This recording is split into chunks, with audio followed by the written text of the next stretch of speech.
Friends, I offer my greetings and best wishes to you all on the 5th anniversary of our Republic, which we are going to celebrate tomorrow. It is for us a solemn occasion when we must look back in a spirit of thanks, giving, and humility while viewing our success or achievement, and in a spirit of forbearance and resolve in case of failures or shortcomings. This day has a significance of its own. It was on this day, a quarter century ago, when to symbolize implementation of the nation's resolve to win freedom, Independence Day was for the first time celebrated all over the country in cities and towns, no less than in villages and hamlets. Since then, we have succeeded not only in securing national freedom and framing and promulgating our constitution, but also in establishing a sovereign democratic republic. It is thus an occasion on which, besides being happy and joyous, we must do a bit of introspection and judge ourselves without any mental reservations. Let us carry our thoughts back to the day when we declared our country a republic. We have undoubtedly made remarkable progress with our various development plans. But have we freed all our people from poverty, want, and misery? We have met with a measure of success in controlling the forces of nature and taming them for the betterment of our people's lot.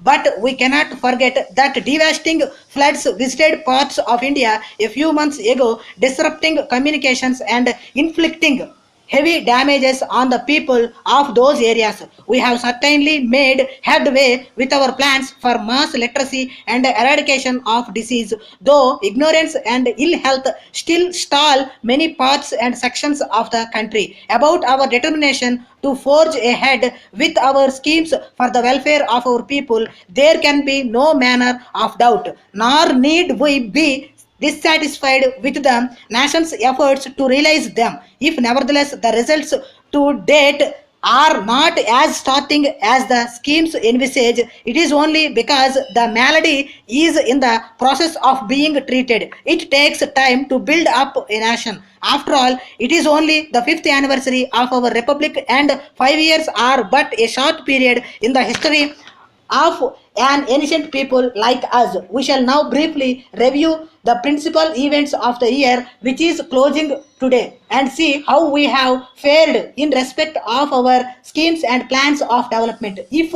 I were asked to sum up the events of the outgoing year in a sentence, I would like to say that in accordance with the directive principles laid down in our constitution, we have started mobilizing the resources of the country in a manner which, if not self evident, is at least indicative that the foundation of a welfare state are being laid. The resolve that we expressed and the claims which we made in past years have now begun to take shape, so that it is not difficult now to foresee whether the nation is going and how we shall stand, say, 10 or 15 years hence.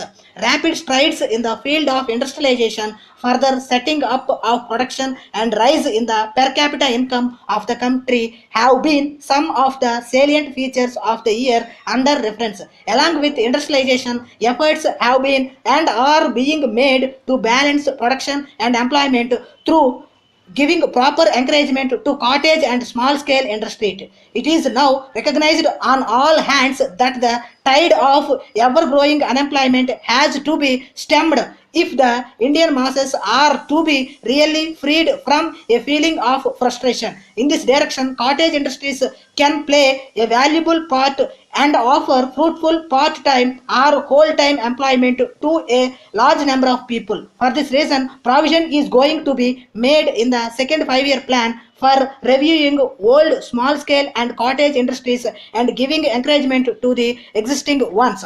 Our success in the field of external relations has been even more pronounced. the policy of what I may be permitted to call active and purposeful neutrality, which in actual effect means that we look upon no country as our enemy and no people as hostile, has given us opportunities of doing our little bit in the cause of world peace. We feel happy and thankful that in the Committee of Nations, India's prestige is so high. We have willingly shouldered the responsibility of heading the International Commission for Supervision and Control in Indochina.